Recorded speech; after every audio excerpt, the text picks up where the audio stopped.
Brianna Polk Stewart that she may join late. Okay. Yes. Thank you. Sure. Good morning. Good morning. How are you all? Doing good. Just fine. Well, thank you. Are. Good. Yes, doing very well. Oh, we got all the COD crew here. I love it. Did everybody eat too much for Thanksgiving? Oh, yes. 2 days of Thing turkey. is, if I cook a lot, I don't eat a lot. Hello. No.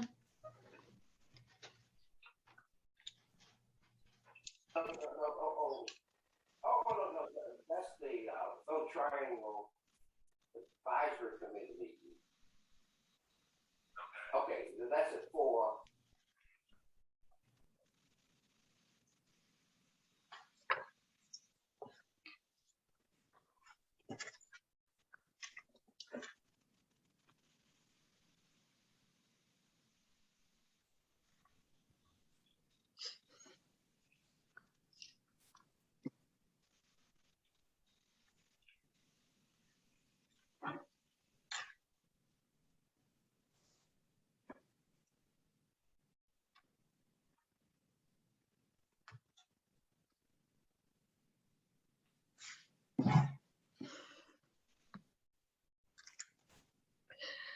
Well, it's 10:02. Lenata, do we have the bulk of the, do you want to respect everybody's time?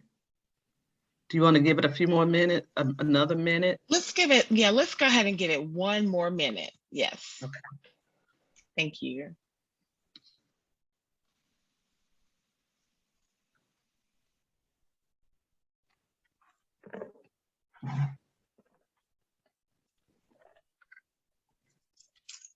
I think as we're waiting on people, if you people want to go ahead and put your name and your organization into the chat box.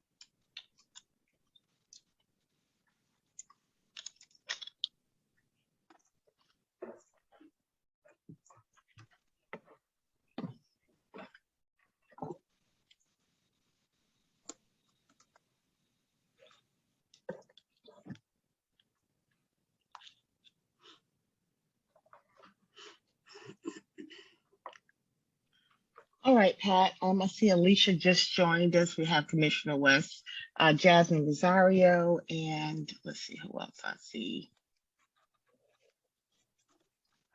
We have Summer Whitaker. So we can go ahead. Oh, and Jennifer Jackson. So if you'd like, we can go ahead and get started. Okay, well, good morning, everybody. I'm Pat Sturdivant. I'm the Executive Director of the Capital Area Workforce Development Board. As a workforce board, our primary purpose is to support economic development through workforce development excellence. We support our purpose by ensuring employers have access to a qualified pool of talent to meet their hiring needs, and that job seekers have access to resources, education, and training to ensure that they're competitive to meet the career opportunities in our region. We actually take a comprehensive approach to workforce development, which includes employer engagement, social services access, community engagement, career advancement, and industry-driven education and training. So I'm saying all that because what I just said is the reason why Capital Area is so appreciative to be the intermediary for the Wade Local Reentry Council. We believe that formerly incarcerated individuals, like all other citizens, should be able to find employment, access stable housing, support their kids and families, and become active contributors to their communities. The fact that you're here today means that you have that same belief. So we are so appreciative that you're willing to give your time and effort for the executive committee of the council. You have an important role with the council because you are going to be providing the leadership and direction to the council. So again, thank you. Before we jump into the agenda, which Lenata is going to take through, I would like to introduce you to Capital Area's reentry team. And let me tell you, these are a group of dedicated individuals that really believe in our mission as a workforce board, as well as our mission for the local reentry council. So we'll start with Melinda Todd. Melinda, you can kind of raise, and most of you probably already know these people, but we'll start with Melinda Todd. Melinda is the Strategic Initiatives Director, and she has the responsibility of overseeing all of our reentry programs from a strategic perspective. We have Natalie Mayburn. Hey, Natalie. Natalie is the reentry program manager, and she oversees the day-to-day operations of our reentry programs. Then we have Lenata Williams. Lenata Williams is the LRC coordinator, and she's responsible for the day-to-day oversight of the reentry council. And you're going to see and hear from her a lot because she is the point of contact for the LRC. Then we have Donna. Is Donna on the call? Yeah, hey, Donna. Donna is our frontline person. She's the LRC case manager. So she's the person that works with the clients that are coming to access services. And our newest member of our reentry team is Sharon Jones. Sharon is our reentry grant manager, and Sharon is responsible for overseeing our federal grant, Roads Reentry, as well. We're going to be providing small grants to our community-based organizations that provide services to reentry clients. So she's going to be responsible for overseeing those grants and providing technical assistance. So again, we have a really strong, dedicated team. Again, I'd like to thank you on behalf of the Workforce Board and me personally for the time that you're going to give to this team. And with that, I'll turn it over to Lenata. Thank you, Pat. Thank you very much. I really appreciate that. And good morning, everyone. Again, I ditto everything Pat said. Thank you for accepting the charge. Thank you for lending your voice to this very important work. So let's look at the agenda. So during today's meeting, you're going to introduce yourselves next. Let us know a little bit about you. We're going to talk about the history. We're going to hear about the history and the purpose of Wake LRC. We're going to hear that message from Natalie Mayburn. I'm going to share information on our service delivery and a few highlights, what we've accomplished since February 2020. We're going to look at a few business items. We'll talk about the structure, the bylaws, meeting schedules, as well as resources where you can access information for Wake LRC. We're going to also share upcoming events, and we're going to give you some next steps to go home with to prepare for our next meeting. So with that being said, I'm going to stop sharing my screen now so that we can jump right into introductions. So Pat's done a great job sharing information about us, but we want to know about you. We've been working together. And so we'd like for you to share your name, the agency you represent, as well as tell us a little bit about yourselves and how you see your connection with the work that you're doing as it relates to reentry, that build that connection. So I will start with, let's start with Commissioner James West. And from there, I'll just look at who I see next and we'll go from there. And what you'll do is just hit that unmute button.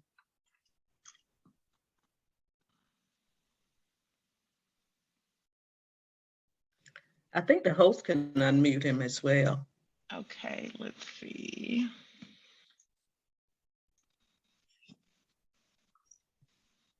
Can I get Donna or Natalie to help me find that unmute button?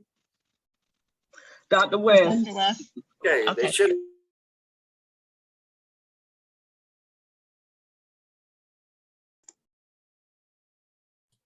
You just muted everybody.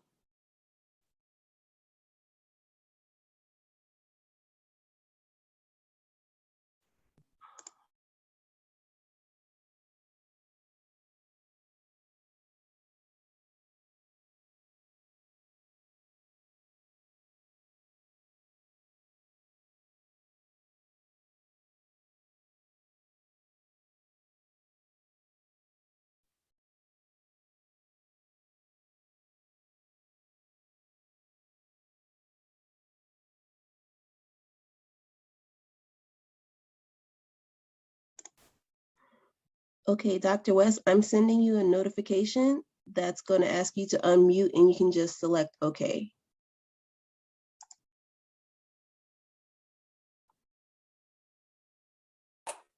Okay, can you hear me now? Yes, sir. I'm telling you, this technology has gotten so sophisticated that true relationships are being challenged, but I am delighted to be here today other than some of the technology difficulties.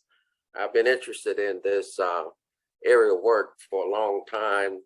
I was director of the Cooperative Extension Service for the state of North Carolina for all of the field staff, and always worked on a vision and a philosophy of helping people to help themselves. And I spent time when I was at A&T. I marched and was arrested and went to jail for trying to bring about change. And I was also involved in a 19-year class action civil rights suit that went all the way to the Supreme Court. I said all this just to say, and I'm a county commissioner and work very closely with the Public Safety Committee as it relates to looking at reentry. And also my major responsibilities are community and health vitality for the county, as well as vulnerable communities. So I'm kind of inextricably intertwined and linked to the vision and mission that you have, and actually real happy to be a part of this, hopefully make a contribution to provide assistance for those who need it the most.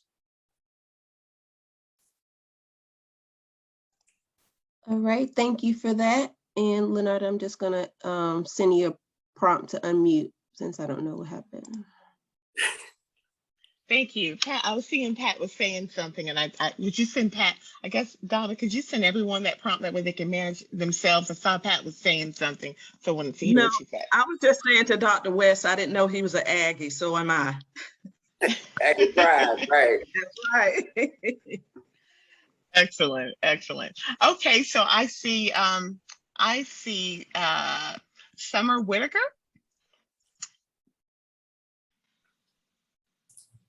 Hey, good morning, everybody. I'm Summer Whitaker, as you said. I'm one of the assistant judicial district managers for Wake County, that is probation and parole. Leonardo, thank you so much for inviting me to be a part of this. I'm excited to see what we're going to do. Obviously, public safety and reentry tie in together so closely. You can't have one without the other, I don't believe.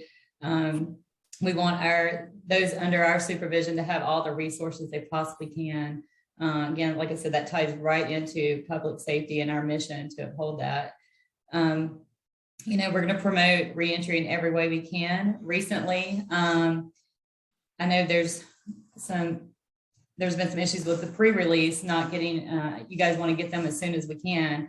So what we put out there as of last month is that our officers will also, every time they accept a REI, which is a home plan from the prisons, they're also going to provide the website for the local reentry council and instructions on how to get that offender into the program before the release. So I know I just want to touch on that real quickly. I know that's not what I'm officially supposed to be doing right now, but I wanted to get that out there because I was excited to let you guys know that we're going to hit it from that angle too. Of course, we're making all the referrals we can on our side once they are released too, and we'll continue to do that and work with you in any way to get those numbers up or sustain them and do anything we can on our part to work with reentry. As I say, that, you know, reentry and public safety, they're all the same to me.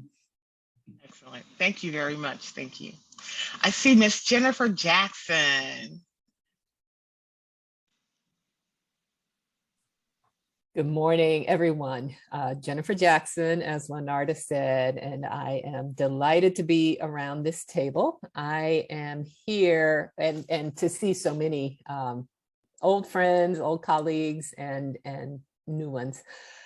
I am here as a service provider representative. My nonprofit, Interfaith Prison Ministry for Women, or IPMW for short, has been actually in this sphere for 41 years. But we are a community-funded chaplaincy program at our roots. And so way back when, the Presbyterian women funded the first female chaplain in the state of North Carolina. And we were at the Big Raleigh at that time. And then when the RCCW, the minimum security unit, was built, we were asked to come down the hill and have been there ever since.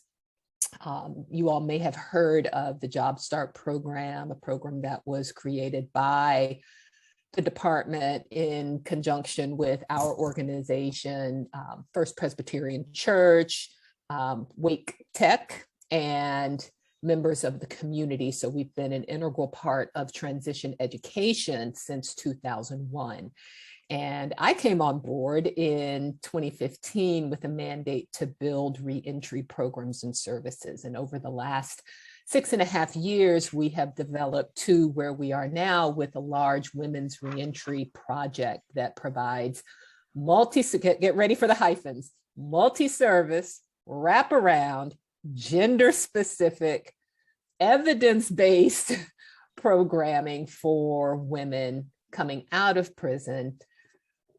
We also hold the prison ministry, prison chaplaincy lens, but we also hold a social justice lens. And so it's wonderful to be walking alongside our sisters and at the same time trying to not just provide services, but also to have a great deal of inclusion and amplify voices so that they are able to be around the tables that they need to be. So we are in full support. I always say I'm honored to be a part of the bigger table, because even though we focus specifically on women, I've always said, as long as I'm here, we are going to stay specific to women, because women are such a small percentage of the overall incarcerated community, and somebody needs to represent.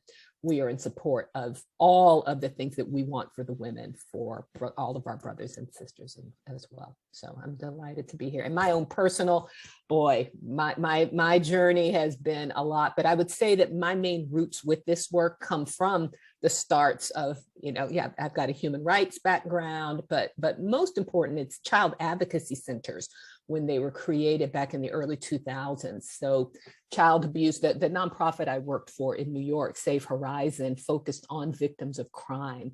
And we ran the city's domestic violence shelters. We ran the city's child abuse shelters. And, that's when I first got the wake-up call that the people who are the victims very often become the perpetrators. And that line between victim and the people who, we are now serving is a very fine one. And so that my commitment is to care for the people who didn't get the services they needed when they needed them, so that they can have a chance at the lives of dignity that really they deserved. So thank you for letting me be here.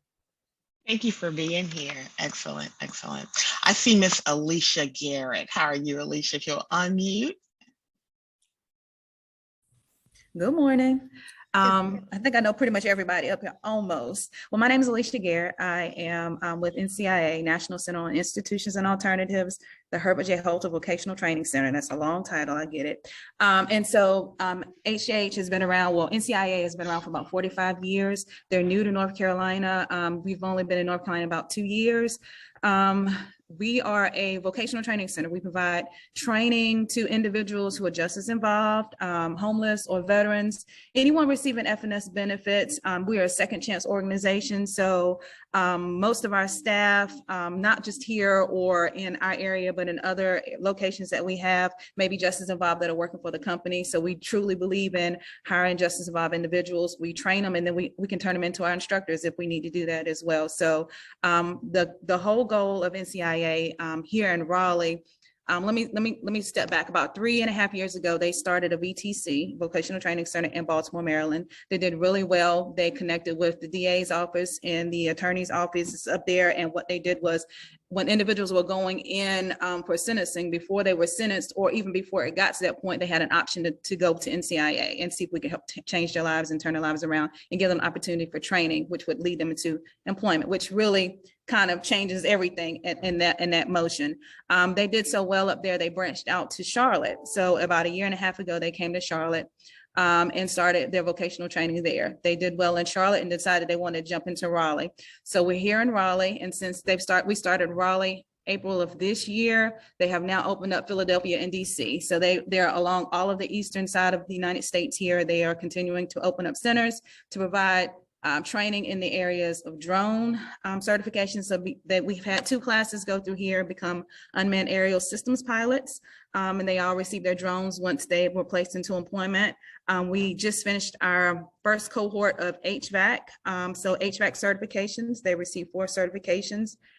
Just for those that might know what those certifications may mean, it's gas heating. They get their Universal 608s, basic refrigerant and charging procedures, as well as a basic electrical certification. We just graduated a class of 12. All 12 students got all 4 certifications, and out of the 12, 10 of those are currently placed into employment at least $16 an hour. So the mission with NCIA is that we're looking for at least $16 an hour for placement, with 75% placement out of a 70% completion. I talk fast.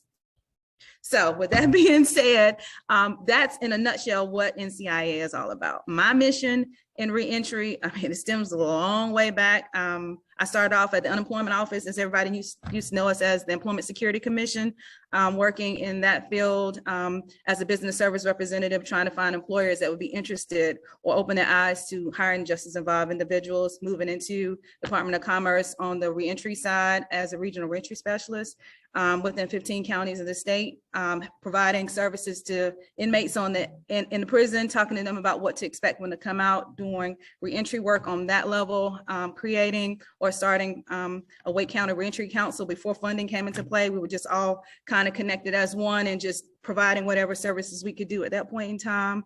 And then leaving there, went to DHHS, became the policy consultant for the actual funding that we're receiving right now, ENT funding for employment and training, which is geared towards anybody that's receiving FNS, because we know that food stamps and the populations that we serve are closely tied together. Although we do know there are some barriers when it comes down to who can receive, especially if they have a drug charge on FNS benefits. But creating policy and finding partnerships across the state that would provide employment and training opportunities to those individuals. And so that led me to NCIA. So in a nutshell, it seems like my whole life has been geared around reentry and justice involved individuals, whether I realized it or not coming along, but it seems to be my calling. So that's what I do now.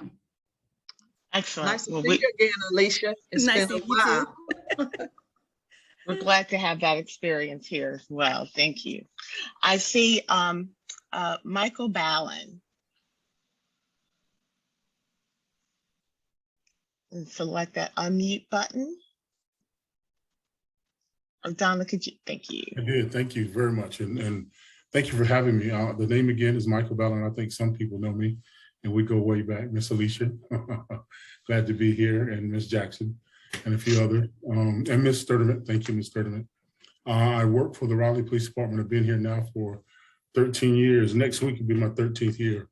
I have over 24 years of experience in law enforcement, starting out in a small agency on the other side of Charlotte, Shelby, North Carolina.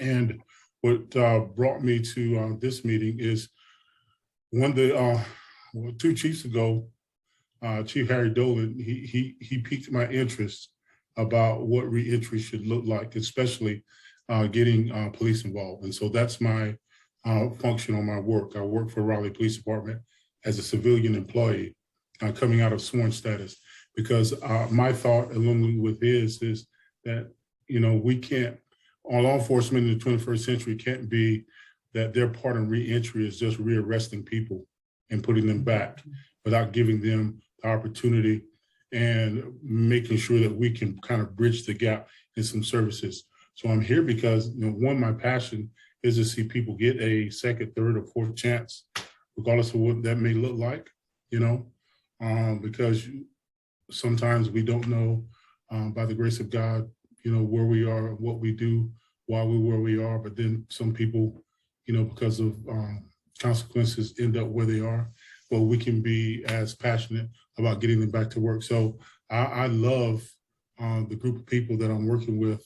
I mean, you guys, and just having the right mind and helping and seeing how we can turn this page, especially in the law enforcement arena.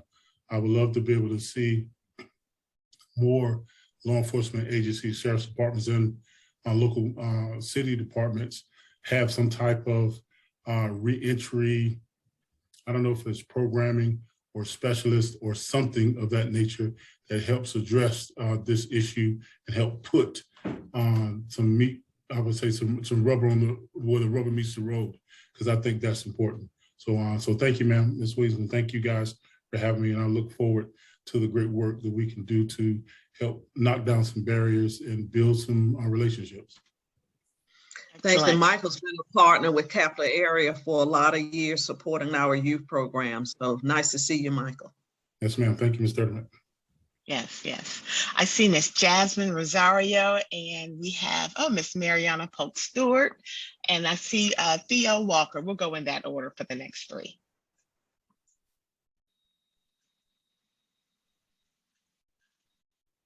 Good morning, everybody.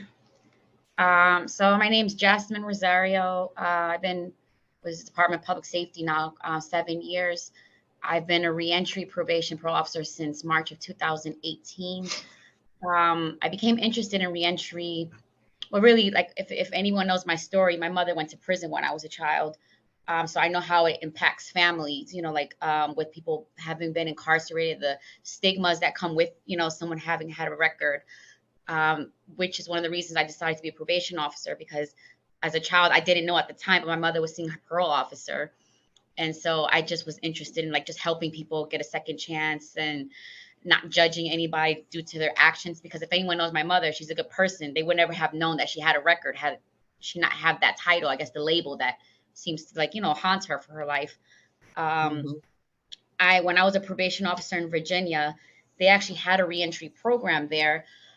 Which was dedicated to going into the prisons, going into facilities from the get-go and introducing the services that were available. So when they got released, they didn't have to wait to what we're doing now.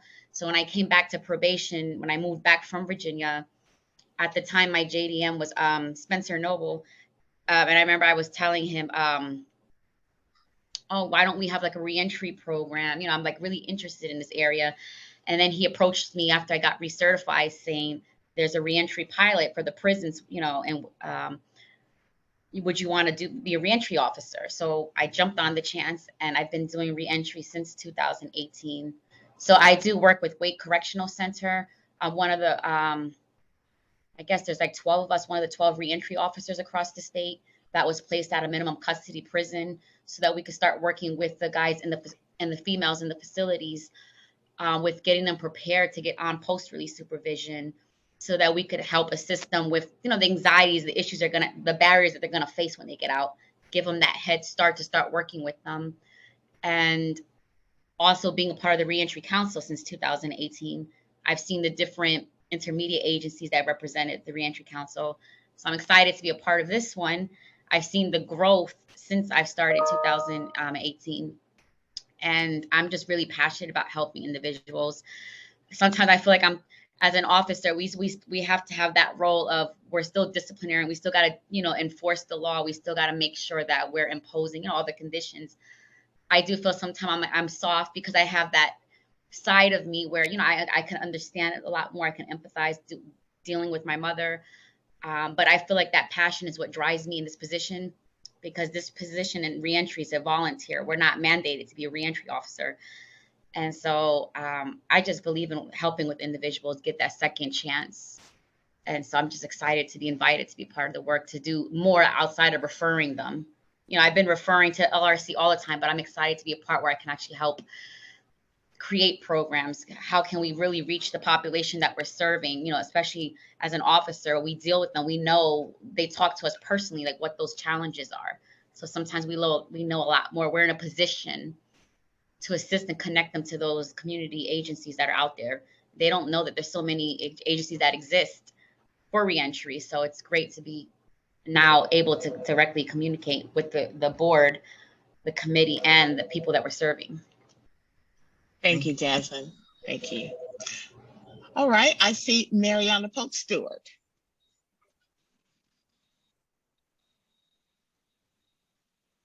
Good morning. Good morning. I'll start out by saying everybody got on camera. So y'all made me get up, put lipstick on, try to redo my head so I could look halfway decent when I put my camera on. See, if everybody would have just stayed off camera, I would have been fine. So, hopefully I'm not scaring anybody by coming on. But good morning to each one of you, and thank you so much for the opportunity to serve. My probably experience in just working with individuals has not been more on the adult side, as I'm not originally from North Carolina. I do reign from Kansas, and I worked in a day reporting program as their educational instructor. And those were individuals that got caught, went before the judge, and before they were actually put on paper, the judge referred them to our day reporting program. It's more of like an intervention, which was really helpful for me. My brother was a case manager at the day reporting program. I'm an 8th of 9, and he believed in everybody being involved in supporting their work that he so passionately cared for and was called to do. So hence from that, I was an educator, a teacher in a alternative school to where we had long-term suspended students. Those that were expelled, I had every gang member represented in the building, and it was from 6th to 12th grade, all in one building. And Pat, I'm still living to tell about it. But it was a good thing, because you come to learn that it's not something that they choose. And I would always tell my students, you may not have thought you had a choice when you acted upon that impulse. And I'm here to give you B, C, D, E, and F. Now, it's not to say you won't choose A again, but it's not because you did not know that there were not other choices out there for you to choose from. And then I told them, as I told them often, and I selfishly do this work because I need you gainfully employed, legally putting into the system so I can get my Social Security by the time I get ready to retire. So we make that happen, and so, but in all kidding aside, and I was true on that one. That was showing up the truth right there. But, it's a passion. It's a love for those. And ironically enough, Pat, when I moved to North Carolina, the first thing I did was put an application in at the school district and told them I only wanted to work with those students. I've been here since June 4, 2006, and they have yet to call me to come work with that population. I said, those are my babies. Those are the ones that I enjoy working with, because I believe if you just give that extra, that's all they need. They don't want to go out and do this. For some reason, they feel like they don't have a choice. And the streets offer a whole lot more, they perceive, than moving into that right path. And so it's always been my passion, my love. I work for the city of Raleigh, where I was able to meet Michael Ballin and Dennis Gaddy, working with that population, being a part of the expungement clinics, being a part of the Second Chance Alliance. It's a love. I work now for the state of North Carolina as director of the Office of Economic Opportunity. And I saw it just as another step to where actually we're the funding monitor for the community action agencies across North Carolina. But if I can be an advocate within those funding sources that come from the Fed to those CAAs for this population, I can't tell them what to do, but I can surely strongly suggest. So what are you doing with this population? How do we support this population? And how do we move them along the continuum of coming out of poverty, being educated? So I'm always at a love for looking for opportunities for this particular population. So thank you so much for the invite. I look forward to bulldozing ahead. I don't see walls. I only see opportunities. And so to see how we can work together and make that happen. Thank you so much. Thank you. Thank you very much. And thank you for accepting this charge. Okay, Mr. Theo Walker, we see you're driving. Are you able to unmute? We don't want you to put yourself in risk. I am able to unmute. All right. Can you hear me? Yes, we hear you. All right. Now I might be going in and out, and since I didn't catch the very point of what we're addressing, I'm trying to get the gist that we're introducing ourselves and what we do. Yes, you're introducing yourself. Tell us who, what agency you represent, and how you're connected to reentry. Outstanding, outstanding. All right. Well, my name is Theo Walker. I'm with Pardoned by Christ, and we have transitional housing. I am the director of the transitional housing program, and I got connected with, I used to work for the Department of Corrections. I worked for 12 and a half years with the Department of Corrections, both as a correctional officer, a correctional case manager, program supervisor. And the one thing that I seen throughout that time were the same faces. I see guys leave and then they come right back. You know, and part of the reasons behind that is because they went back to the same neighborhood, back to the same area, and it was kind of frustrating seeing the same folks. So when I left the Department of Corrections, I made a commitment that I was going to try to do my part. That's how I lined up with Pardoned by Christ, with the founder being Mike Shank, and our goal in transitional housing. And the belief is that if you can help a person change his address, then that in itself will help change the mindset. The mindset alone is a good thing, but it's worthless if your address is still the same. And so the goal is to change that address and then help change and confirm that mindset of being positive, helping men become law-abiding citizens and taxpayers, you know. And it's been a pleasure doing the job and watching, you know, guys not reoffend, get their lives back together, get back that connection with their families, get good jobs, not just minimum wage jobs, but good jobs, getting them in the right frame of mind. And being part of the reentry program has greatly helped us with helping them to get to that successful point. So I am always excited, always excited with being part of the reentry and being able to help guys to their fullest potential. You know, that mistake was just a lesson, you know, so now they need that opportunity just to get back into the game and do things the right way this time. Excellent. Well, thank you all very much. We are excited to bring this group together. There's a lot of work to be done. We all know that, and we have a wealth of experience. We have individuals that represent different backgrounds, and I look forward to, as Ms. Mariana said, bulldozing. I think she said this work forward. So 12 of you have accepted this charge.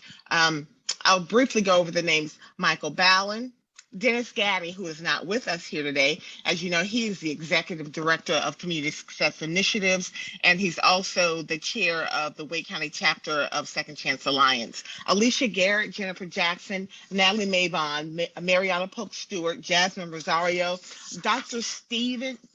Joe Stevenson, who's the pastor of Macedonia Church here in Raleigh. He's also not able to be with us today, but he has also accepted this charge. We have our Executive Director, Pat Sturdivant, Executive Director of Capital Area Workforce Development, Dr. James West, myself, and Summer Whitaker. So thank you all. We look forward to working with you and moving this work forward. I am going to punt this over to Natalie Mabon, our reentry programs manager. Well, good morning. It is certainly a pleasure and an honor to see you guys today and to be partnered with you to champion this work. I am just, as in the words of my pastor, I am hyena happy and peacock proud to be a part of this group, because there are, you guys have already been doing the work. Your passion and dedication is clear. And I think that the state of North Carolina, and particularly the residents of Wake County, have a unique opportunity under your leadership. So I'm excited to work with you guys. I want to share a little bit about the LRC history, and then share good news about our plan and purpose. And so, in looking at the history, I thought, we don't know what to do next or where we are until we understand our history.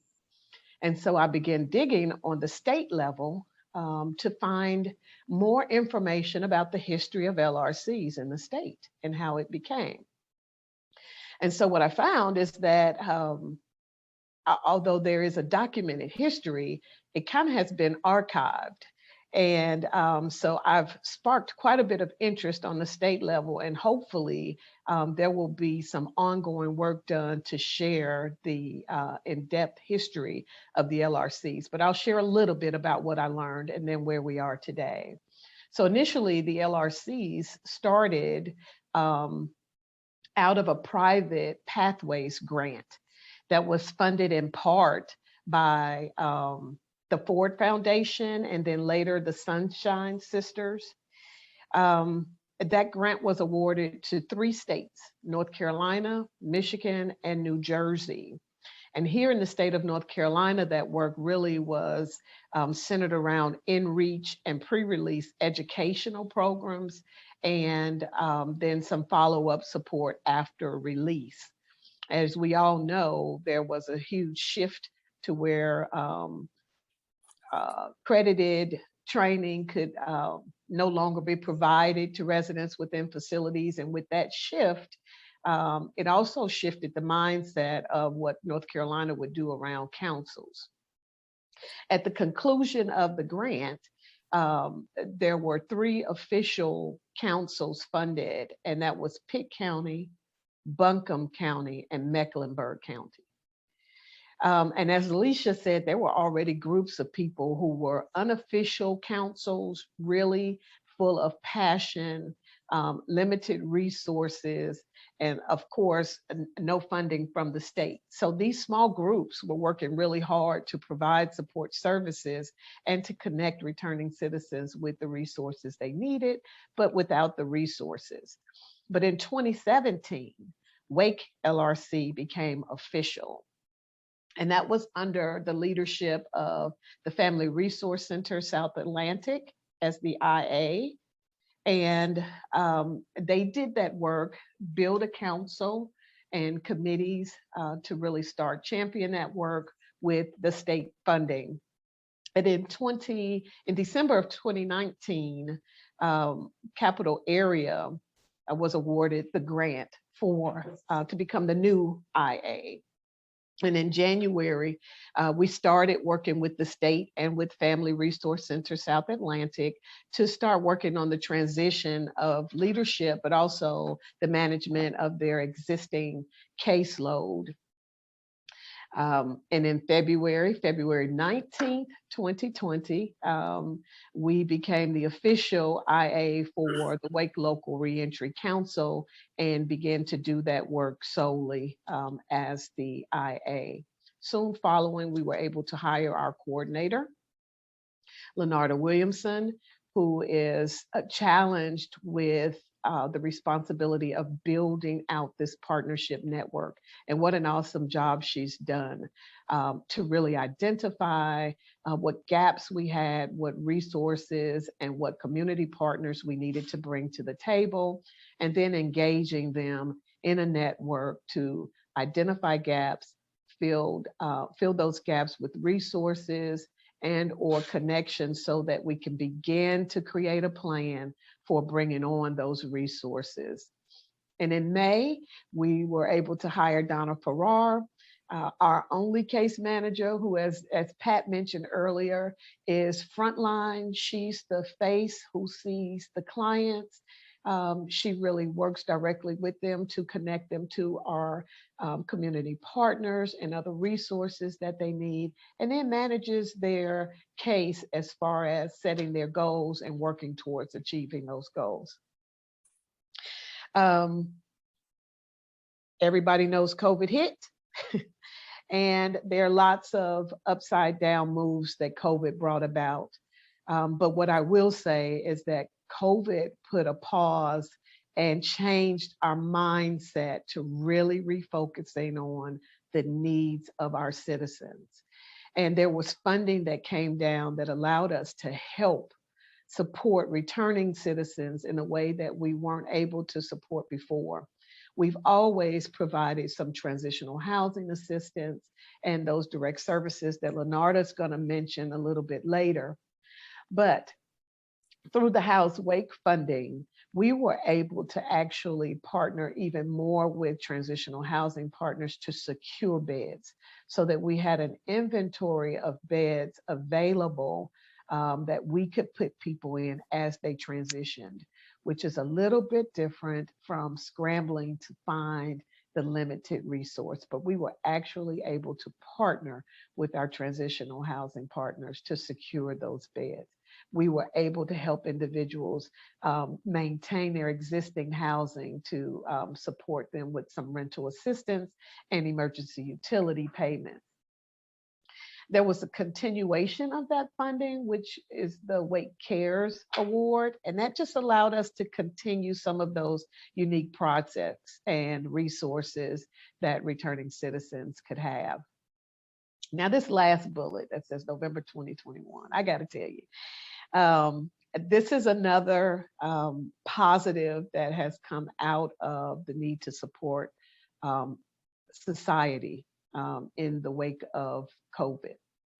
And with ARPA funding, that federal stimulus funding that came to our state, our county identified Wake Local Reentry Council. Well, actually, supporting returning citizens was a part of their strategic plan. And that's huge to have leadership for a county that not only says it wants to help returning citizens, but are actually actively doing the work, looking for the resources and looking to build a network. Our county decided that they like the work that the Local Reentry Council has been doing to support returning citizens around employment and around housing and support services to help them reach self-sufficiency.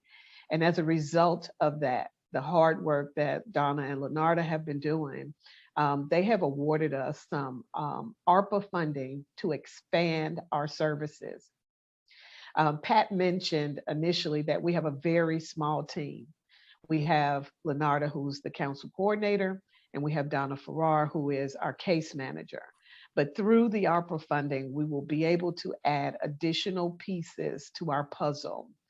We'll be able to add a case manager who can focus specifically on individuals who are transitioning from the Wake Detention Center, as well as individuals who may come to Wake County Court and are on Wake County supervision.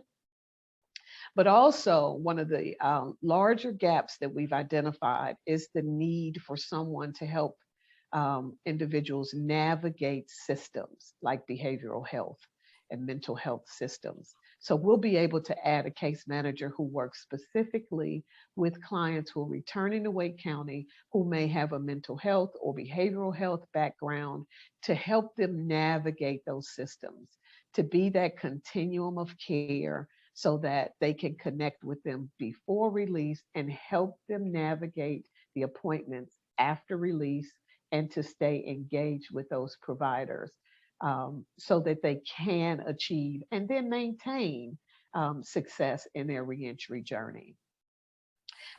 We will also be able to add a staff person to work specifically towards employer engagement, so that we are able to provide the resources to have a second chance employment initiative, so that there are reentry employers who are committed to working with not only our participants, but that we partner with them to provide resources and support and training to them ongoing as they embark on this partnership with us. So we are really excited about the opportunity to not only add staff members, but to also add more comprehensive services. We've always served individuals with those more comprehensive needs, but what we've been able to do thus far is to engage them with our partnership network. Now we'll be able to help them navigate those systems as well as connecting them with our partners. And we're very excited about that. I think that one of the documents that was sent out to you. Hey, Natalie, before you move on, I do want to thank Dr. West. You know, we presented several times to the Public Safety Committee, which Dr. West is a part of. And you know, he has been an advocate for the local reentry council, and I think is a key player in, you know, positioning us to be able to receive this ARPA funding to support the local reentry council. So I do want to just recognize his. Natalie mentioned the leadership. It's almost like putting the money what they say, put the, I can't even think of where your mouth is. Yeah, put the money where their mouth is. I can say Yes. that county commissioners have been a strong supporter of the LRC, and I couldn't move forward without thanking Dr. West personally.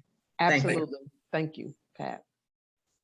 And Pat, you're absolutely right. James West, a quick question. How does WakeWorks fit into the scheme of jobs and opportunities? And is there something designated for those that are affected in the reentry process? WakeWorks with the community college.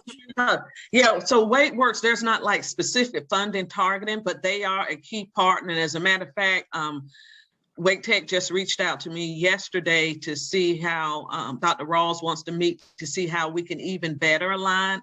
So even though there's not specific funding for WakeWorks, that is one of the partners that we will access in order to provide employment opportunity for returning citizens. Now, so for your information, Verna Best is on that team that was working with Dr. Rawls, including Matt Calabria and myself. I think there's an excellent opportunity there with Wake Tech. So I'm glad you're on top of that. Thank you. Yes, definitely. And then one of the last pieces, excuse me, that we'll be able to do with the ARPA funding is to be able to support other reentry partners with small grants. And Pat mentioned earlier, Sharon Jones, our teammate who manages will manage those mini grants that will further this work to be able to support other partners throughout the county who are embarking on the reentry work. So thank you so much. And I'm going to punt back, I think, to Lenarda. Thank you. Thank you very much. All right. So Natalie shared, Pat shared, we have been the IA, the intermediary agency, since February of last year. And since then, you see, we've served 204 clients. Those services include housing. Natalie mentioned our transitional housing partners. We have 8 transitional housing partners. Employment services, it looks like basic needs. We provide assistance with food and clothing and transportation. We make referrals for health and wellness services, mental health services, medications, transportation needs. More recently, we have partnered, well, won't say more recently, but we have partnerships with Legal Aid of North Carolina. You'll see that here we have 104 different organizations. Now, if you look at that 192 number, if we pull out the duplicates, you have many. You may have several representatives from one organization. So what we have is 108 different agencies that are touching this work or have a connection that receive our communication. So we're really excited about that. I was saying legal aid. So one of the outcomes of our partnerships is that Legal Aid of North Carolina provides a monthly expungement clinic here in the NC Works Career Center. It's on the first Thursday of each month. So yes, there will be a expungement clinic this Thursday. Individuals have an opportunity to come in, listen to a presentation for an hour, and then they have a second hour to ask all the questions they want of the attorney that's doing that presentation. So we're really appreciative of that. One of the things that we've done, we had a pilot project with Campbell University, their School of Law. We had re-entry circles. It was a pilot project. The purpose of the circles were to build a network of support to assist individuals transitioning back into the communities. They've been facilitating these re-entry circles in prisons for 8 years, and that's in North Carolina. The circles occurred once a week. They were for 2 hours. We provided transportation and a meal. And so what happened was the participants had an opportunity, a safe space to share and get support in their transition. So we were really excited about that partnership. We also have a partnership with Wake County Health and Human Services. We have a food nutrition services case manager that comes in every Thursday from 9 until 1 to provide the assistance of applying for food nutrition services. So this is a little different for us. If you go into Swinburne, traditionally, you'll get the over-the-shoulder support. What we provide here is something different. We found that many of our clients may not be computer literate. So we removed that issue, that barrier. And we had it set up so that the case manager that comes in here, she completes the application on behalf of the client. It's just more or less an interview. So we're really excited about that. We mentioned Wake Tech. Wake Tech's always been a partner, obviously, of Capital Areas, but they are providing I'm losing it. They're GED and education services here. So that's something that many of our participants have utilized. And partnering with that, we have a new relationship with HubZone Technologies. So we've had, I believe, 3 of our participants that have been engaged with the Wake Tech GED program have received Chromebooks that were gifted from HubZone Technologies. There's a small program out of Henderson, North Carolina. So these partnerships are working. We're excited about it. We're building the network, and we look forward again to continuing this work. Mentioned here highlights. So we have Miss Jennifer Jackson on the call, and we're excited to have her a part of this work as well.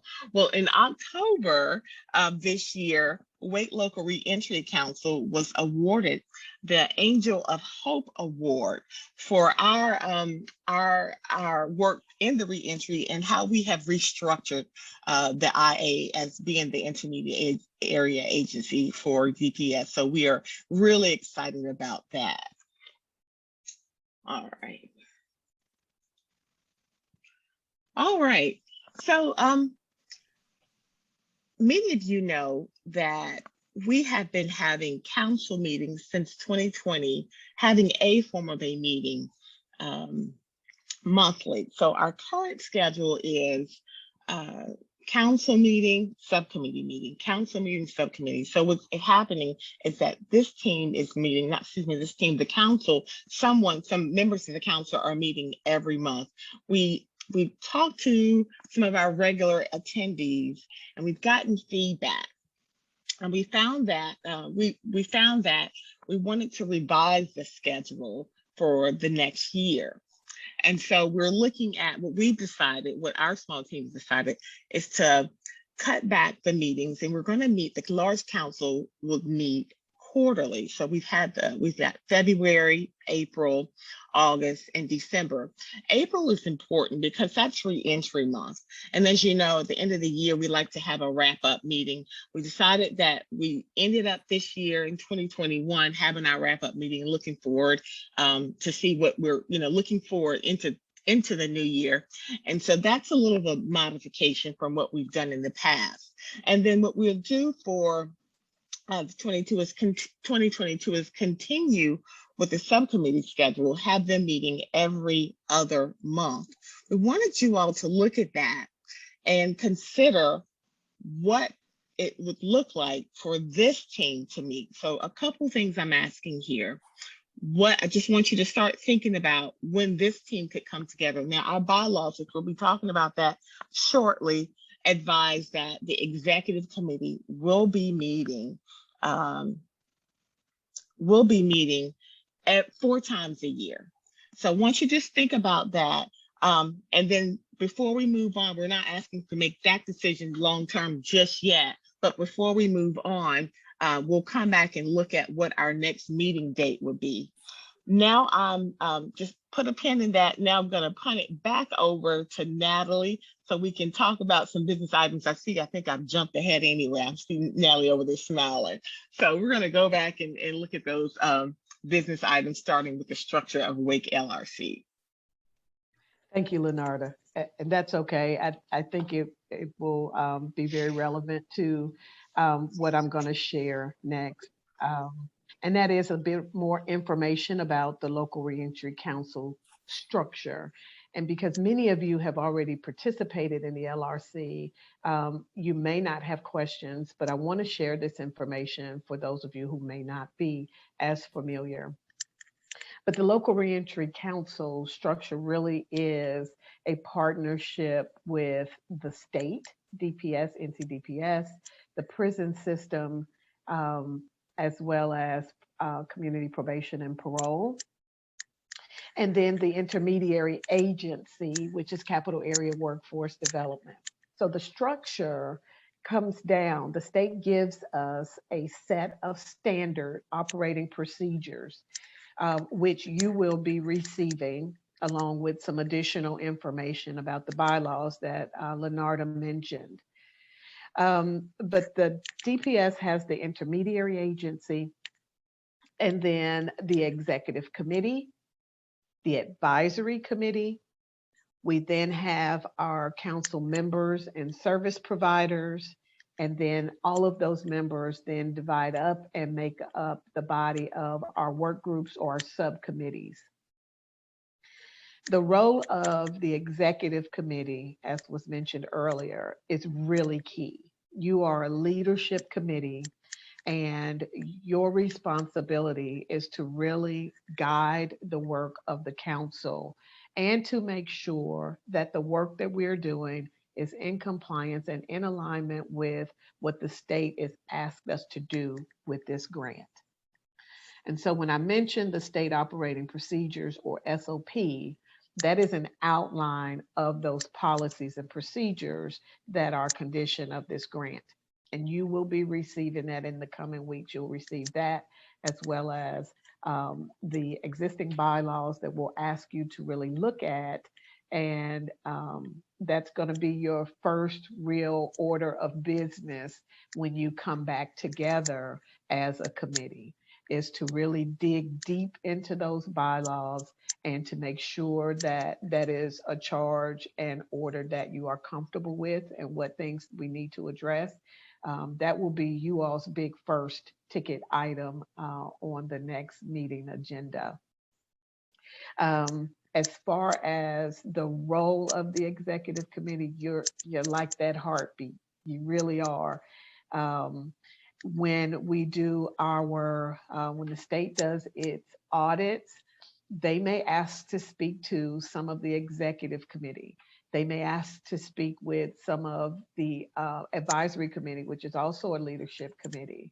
And they're going to want to know not just that you are the executive committee, but what your involvement with the council is. And that is of leadership and oversight to make sure that we are implementing the grant and following policies according to that state SOP.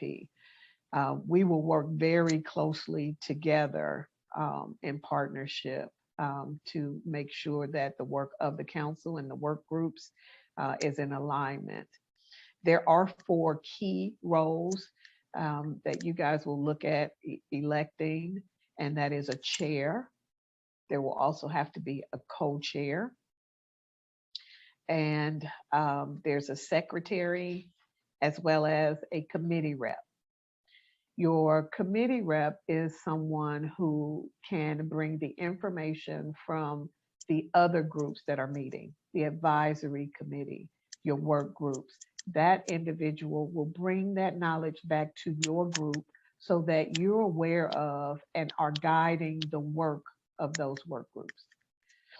You guys will help to set the priorities, and then the person who is the committee rep will help double check and make sure that there's alignment in that and bringing that information back to your body, the executive committee. The chair will govern these meetings, but the chair also works very closely with Lenarda for oversight of the larger council meetings. To date, Lenarda really has been doing that solo. But the design from the state level is that the chair of the executive committee works in tandem with Lenarda to set agenda and make sure that that whole process is in alignment with the executive committee. You'll notice that there's always a tie back from the executive committee to each of the work groups. And that is the way you ensure that the work is in alignment with the state SOP. And the co-chair then would act in the absence of the chair and their other responsibilities in the absence of the chair. Secretary just does secretary and helps to make sure that there are written notes from the meetings that you guys have. There's also, you'll see that listed in the agenda, Lenarda talks about a Google Dropbox. That's where we'll maintain those records and all agenda items so that they're open to the public. These are public meetings. We want the public to be aware of what we're doing and to also influence the work that we're doing. And so we have to make sure that all of what we're doing is made accessible to the public in real time, but also if they want to go back and reference it. And so that is the role of that secretary. Let's see. And then so Lenarda talked about bylaws, and she is going to get those documents out to you guys in the coming weeks with some instruction about what we want to be the first agenda for your first meeting, where you'll look into those agenda items. We will go into the SOP and we'll have discussion on the SOP at our first meeting as well. We'll ask you to review both the SOP and the bylaws and be ready for some deep discussion and hard work at that first meeting. But your role is very pivotal and it is key to the success of the council so that we can make sure that what we do is in alignment with the state goals. I will punt back to Lenarda. All right, thank you. Okay, you guys probably have heard this, so you're going to hear it again. The meeting schedules. Again, I jumped ahead of myself. So as you can see, we proposed some changes to the council meetings. And what we'd like for you to at least think about right now, let's unmute and or either in your chat box, propose the next time this team comes together. What we suggest is that the executive committee meet before the large council meeting.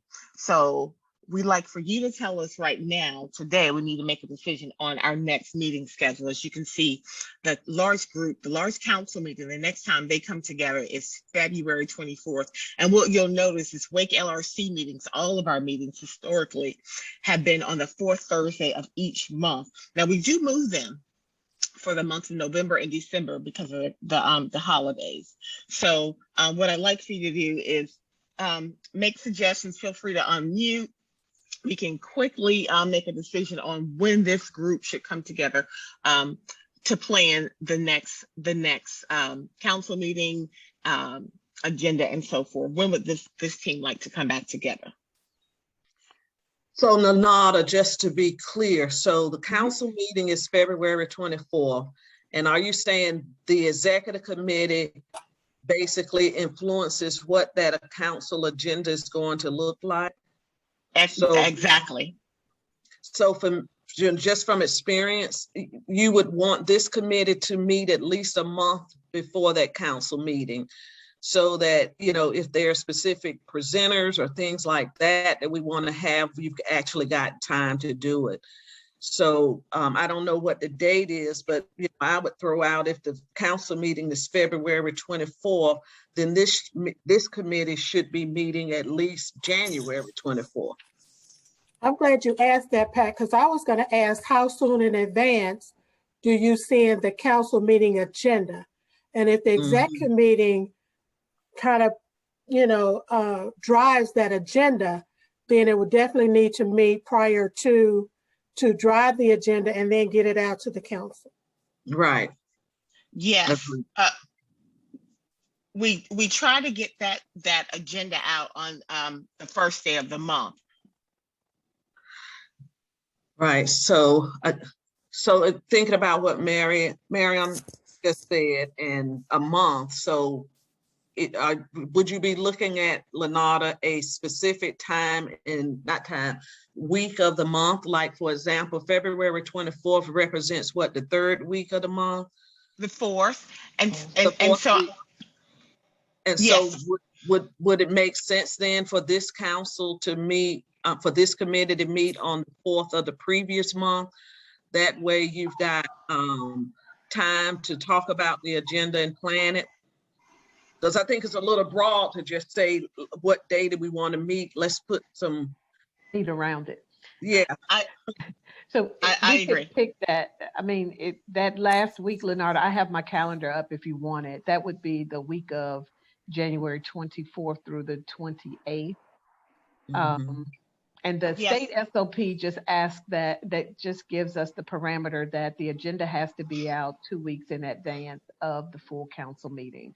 Right. So if you guys were to come together that last week in January, that would then give us 2 weeks, as Pat said, to contact any speakers specific to that agenda and finalize that agenda within the time frame. So does anybody have a particular day of the week that you prefer to meet? Our council always meets on a Thursday. James West, can you hear me? Absolutely. Yes. My schedule is done by my executive assistant, and so I don't keep a schedule, so I couldn't give you the exact dates, but I think the structure that you're setting up, especially looking at the agenda planning process, is absolutely necessary. But I did want to make a couple of comments, if you wouldn't mind. When one of the presentations was made, I thought about the governor's task force, I guess, on the criminal justice system, race, and all those kind of issues. Do we need to look at those 125 goals and see which goals fit into the area that we should be working on, since there's a whole lot of effort directed into that particular area? And then I guess my other question relates to, and I guess maybe It's just a matter of terminology. But will there be job descriptions for these categories from the executive committee to the subcommittees? I think those are two questions that I have. Bernardo, could you help me with that? Yes, I'll ask Natalie to address the first question, but regarding the description for this for the roles and positions, that information is forthcoming. We're going to be sharing the bylaws in the next coming weeks, as well as the SOP. So yes, the job descriptions for those roles that Natalie mentioned are forthcoming. Thank you. The Yes. other piece, could someone address that related to those 125 goals? I asked one of our staff members, Denise Foreman, who heads up behavioral health and a number of other things. She's the liaison from staff with Alliance right on down the line. But I asked at one of our work sessions about those 125 goals. She said that the county had identified some of those goals, but also I'm an officer, executive committee member of the State Association of Black County Commissioners. And we're doing a resolution and hopefully trying to set up a press conference with the governor on some of those goals. We have folks like Skip Austin, who was the state director of the NAACP, state president of NAACP, that's leading that up. But I was just wondering if those goals would kind of give us a sense of how the overall mission and vision that we have ties in with those goals, because there are going to be a lot of, I guess, push related to accountability and et cetera. Pat, I'm sorry. you going to speak? No, go ahead. I wasn't clear on which goals. Oh, no, the governor's task force that was set up, I may not have the right terminology, but on the criminal justice system. Oh, okay. You know, the 125 goals. And I guess all I was saying is, do we need to ferret out those goals and see what goals relate to our initiative with for reentry? Yeah, I definitely think we will take a look at those, and because this project is initiated through the State Department of State Department of Public Safety. There is overlap, but we will make sure we take a look at those goals and working with DPS. You know, and even if it's not directly something that DPS is requiring of us, we want to look at state goals, we want to look at local goals, so we will be sure to take a look at them. Well, as you know, we have two of our top leaders that the governor designated to go through this process and to get some results. I guess it was related to the George Floyd incident or situation. You know, Anita Earl, who is one of the top civil rights person probably in the country, and then Josh Steins. And there may be some things in there that we could align to help push, or maybe we ought to identify some things out of those 125 that we want to push. Exactly. And that's the beauty of this committee. This committee is the executive committee of the LRC. So part of your role, as Natalie said, is to set the strategic direction of the council. So if that's something you want to do as an executive committee, is, in a next meeting or future meeting, I want to is to bring those goals to the committee and take a look at them as a group and say which one of these actually support our mission, or how does our mission support these goals. That's something we can do. That's the role of this committee, is to provide that leadership and strategic direction. Well, so your point is extremely good point. A lot of times duplication is not necessarily good. In some cases, right, that may be the case. But the thing is that we have these goals, and there's a lot of momentum and folks across the state. And I think there's an opportunity here that we could look at the alignment to some degree and really bring the attention to the reentry piece. And help strengthen that base. So and I'm agreeing with you, Dr. West. I'm agreeing with you that we should use that to help drive our decisions. So I'm agreeing 100%.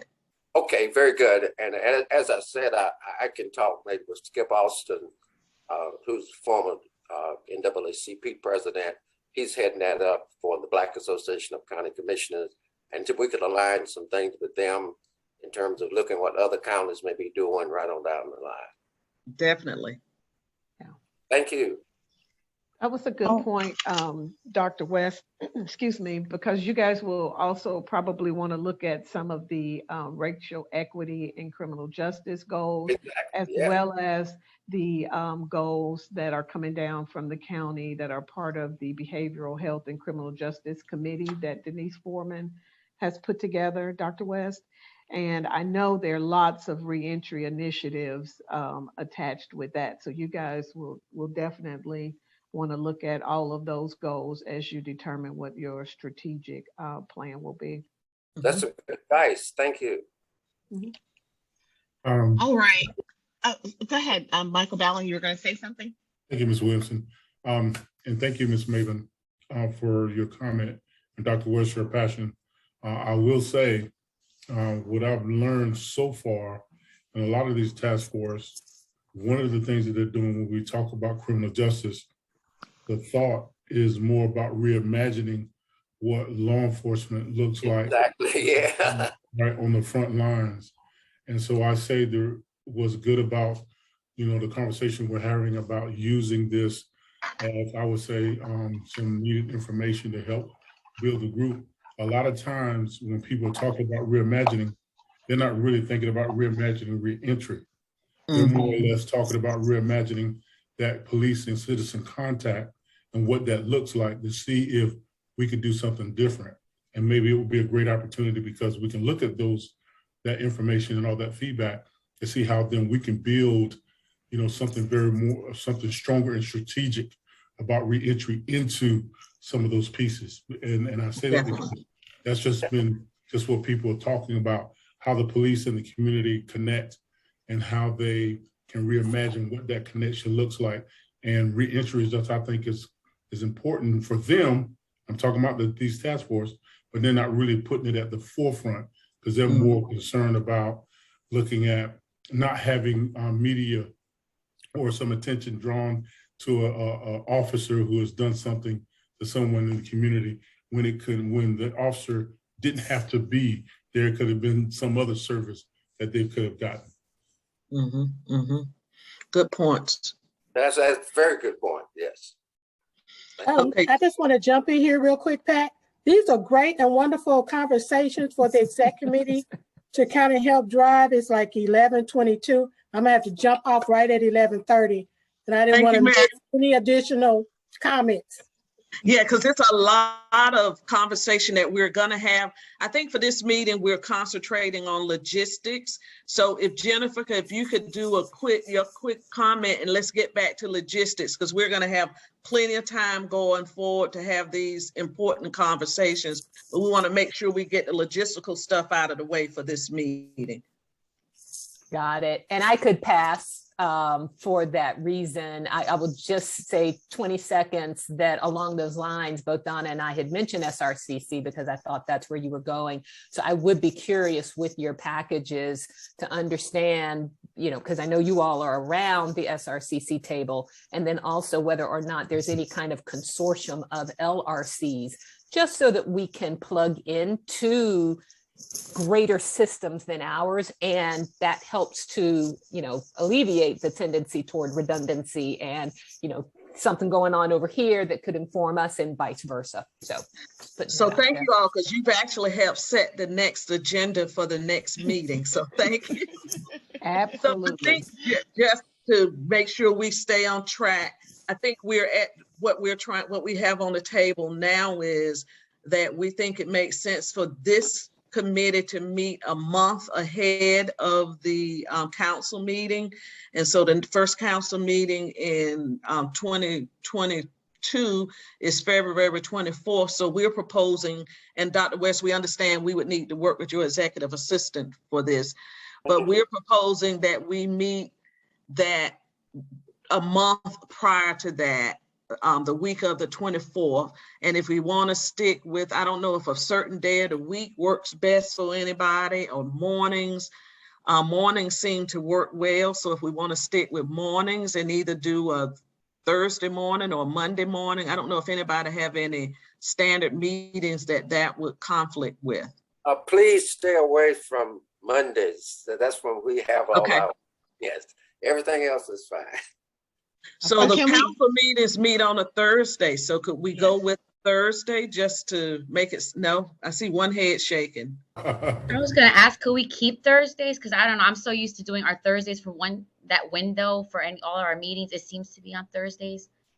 It's at least for me, it still seems to be a good day. I'm so set on that Thursday for LRC stuff. It just keeps it kind of consistent if anyone else is able to do so. So how about, I was gonna say, how about Thursday? We said Thursday morning. So with 9 o'clock from 9 to we'll say an hour and a half, 9 to 10:30 on the fourth Thursday to keep it consistent. And the reason I pushed it up, is because Thursdays is our council meeting day. So there'll be other meetings on some of those Thursdays. So Jennifer is saying 9. Jennifer, could you unmute? You're saying 9 is too early. What about 10? You're on mute, Jennifer. Yeah, so we have our board meetings from my organization on the last Thursday of the month at night. And so I would like to avoid a 12-hour day if possible. Actually, it ends up being a 14-hour day. That is just my concern. So I will make anything work. But this time on Tuesdays works great for me. So just put that out there. I understand about the Thursday, desire. I also see that it needs to happen after the subcommittee meetings. But I would prefer a Tuesday if it's the last week of the month. Is it possible to do doodle or whatever those things are called? I was gonna say for the sake of time, I can put something out in a doodle poll, and we can try Tuesday. Tuesdays may be a better option just for the point. We do have our meetings on the fourth Thursday. I like keeping it with a Thursday as well, but unless we can keep it early, we're not gonna be able to do both things. So I'll put some dates out there if it's okay for I think it sounds like we're going to stay away from Thursday. I'll just put some other options out there, send a doodle poll, and we'll have an answer hopefully by the end of the week. Does that sound good for everyone? But one thing I'll add, Lenata, doodle poll is good for 1 month, but if we want a standard month, maybe we put in that doodle poll with whether Tuesdays or Wednesdays versus actual. Okay. Yeah. Okay. Okay. Good. All right. Thank you. Okay. I want to make sure that you all have been, hopefully by now you've been to our website. So you see, WLRC is our website. It's where we have referrals. I'm gonna stop sharing really quickly and show you what that looks like.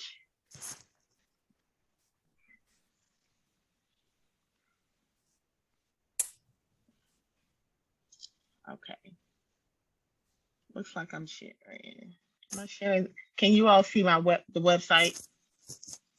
Okay. I'm gonna send this out via email. I think you've already seen it.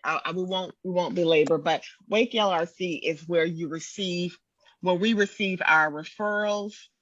It's where if individuals are interested in joining, you'll also get this PowerPoint too, so you can just go there. We have our videos, recordings on our YouTube page. You can select that link and see all the meetings, including this one. This will be up there by the end of the week. And then for this particular committee, in order for us to exchange and share information, we're going to create a Google Dropbox. And so you'll receive an invitation for that Dropbox this week. We'll have the documents that you received in the email. You'll have these presentations. You'll have a directory. You'll have your executive committee roster, the individuals that are a part of this team, as well as our organizational workshop. All the pieces that we'll share during our meetings will be in that Google Dropbox. All right. So upcoming events, I shared earlier that we have a monthly expungement clinic.